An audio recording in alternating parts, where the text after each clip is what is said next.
அமெரிக்காவில் நடைபெற்ற கார் விபத்தில் சென்னையை சேர்ந்த பெண் பலி.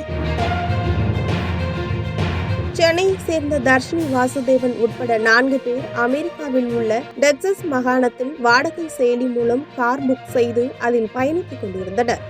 கார் காலிங் கவுண்ட்ரி என்ற பகுதியில் செல்லும் பொழுது வேகமாக வந்த லாரி ஒன்று கார் மீது மோதியது. இதனால் காரானது தாறுமாறாக ஓடி கவிழ்ந்தது. இதில் அடுத்தடுத்து 4 வாகனங்கள் மீது மோதியதில் காரில் தீப்பற்றி எரிந்தது. 4 பேரும் உடல் கருகி இறந்தனர்.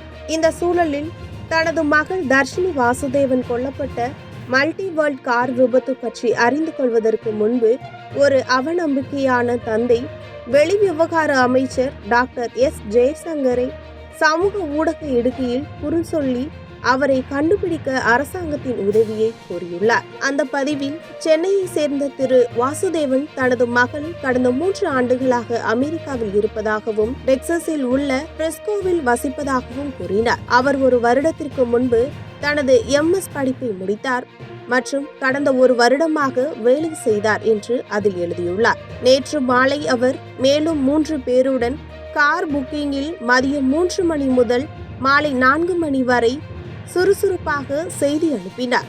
மாலை 4 மணிக்கு பிறகு தொலைபேசியில் தொடர்பு கொண்டார்.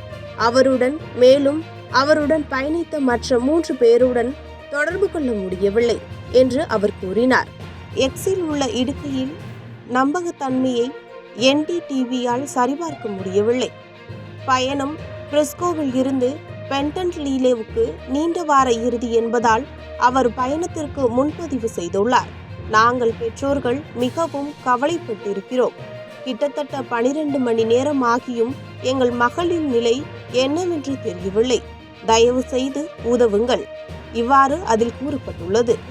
டெக்சஸில் பல கார் விபத்தில் பலியான 4 இந்தியர்களின் தர்ஷினி வாசுதேவன் உட்பட ஆரியன் ரகுநாதன், ஓரம்பதி, பருக் ஷேக் மற்றும் லோகேஷ் பாலச்சர்லா ஆகியோரை உள்ளாக்கிய 4 கார்பூபுல் செயலி மூலம் இணைக்கப்பட்டு அர்கன்சாஸில் உள்ள பென்டன்வில்லிக்கு பயணம் செய்தனர்.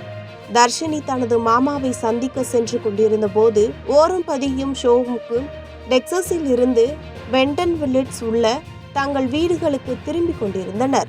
லோகேஷ் பலாச்சர்லா தனது மனைவியை சந்திக்க பென்டன்லினுக்கு சென்று கொண்டிருந்தார்.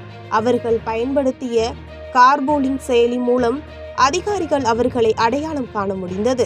இந்த தகவலின்படி வேகமாக வந்த ட்ரக் பாதிக்கப்பட்டவர்கள் இருந்த SUVயின் பின்புறத்தில் மோதியது. கார் தீப்பிடித்து எரிந்தது மற்றும் அதில் இருந்த அனைவரும் கருகி இருந்தனர்.